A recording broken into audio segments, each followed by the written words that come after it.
Good morning, everyone. It is Thursday and the end of the week for me at camp. So I only have 2 more days at camp because next week, Wednesday and Thursday, I will be at professional development for my new school district. So I won't be at camp. So really, I just have Monday and Tuesday left. And I feel that I'm ready. It's been a long summer and I'm ready for it to start to wrap up. With all of that in mind, I'm taking a tip from Detroit Teacher Life 20 Years in the Game, and I am doing another teacher hashtag. This hashtag is First Year Teacher Tag. Here goes. Hey guys, I just got home from camp and I am ready to tackle this tag. It is a first year teacher tag and it was created by Teach Like a Girl. Question number 1. What was your worst moment in your first year of teaching? I think my worst moment in my first year of teaching would have to come about the week before Christmas break. So a little bit of background about my first full year of teaching, where I had my own classroom and my own group of students. I was teaching dual language and I actually had 2 groups of students.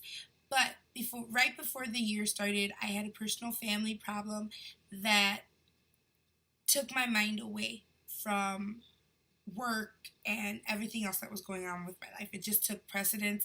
And for the beginning couple months of the school year, I felt like I was just really off of my game.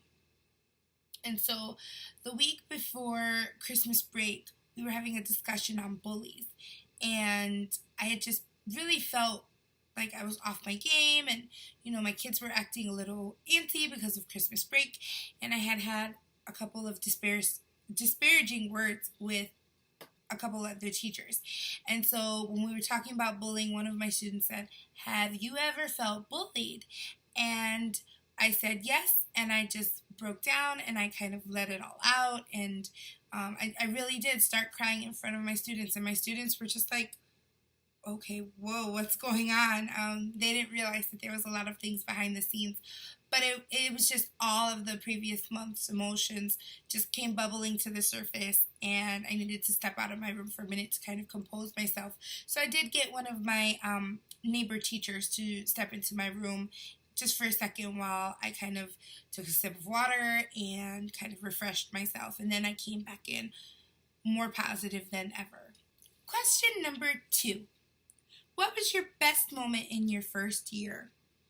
I would definitely have to say that my best moment came from a very sad moment. We had been sending homework packets home every week, and students would be responsible for bringing the homework packet done completed on Fridays. And we would give it to them on Monday so they would have the week to work through it. And it was basically skills that they would be working on during the week, as well as some review skills. I had been stressing with my students all year about hard work and not giving up and being able to persevere, as it's one of the math standards, the mathematical practice standards. And so one of my students, who normally was on track and always turned things in on time and was a great student and got great grades, she was starting to slip. She was starting to not turn things in, and she was just off her game. And a couple times I kind of caught her going like this and kind of snoozing, or looking really tired in class. And so I was really concerned about her. And every week I would do a reading club during lunch, where the students who met their weekly minutes would come eat lunch with me, kind of like a lunch bunch in Pocket Full of Primary. And so this one student came up to me and said, "Miss Lopez, could I possibly sit in the room with you during lunch today?" And I thought, she's just trying to get to have lunch with me, even though she didn't make it this week. And so I asked her why, and she had some personal issues at home that were very private but very sad. And so she said, "I know I haven't been turning in all of my work, and I wanted to have some quiet time where I could work on it without distractions. And I was wondering if I could meet with you during lunch, and I wouldn't bother you so you could still eat your lunch, but I just want some quiet time where I could work on it without being distracted." That broke my heart a little bit, but it made me very, very proud because it showed me that the things that I was saying, it was really getting through to them. I wasn't just talking to the walls or the furniture. I was actually making a difference. My words were really impacting my students, and it was reflected on the fact that she really took her responsibility seriously, and that really made up for the fact that it had been a very rough year up until that point, and it made me proud not only to be her teacher, but of my students in general and all the work that they had accomplished thus far. Number 3, what is your biggest regret from your first year?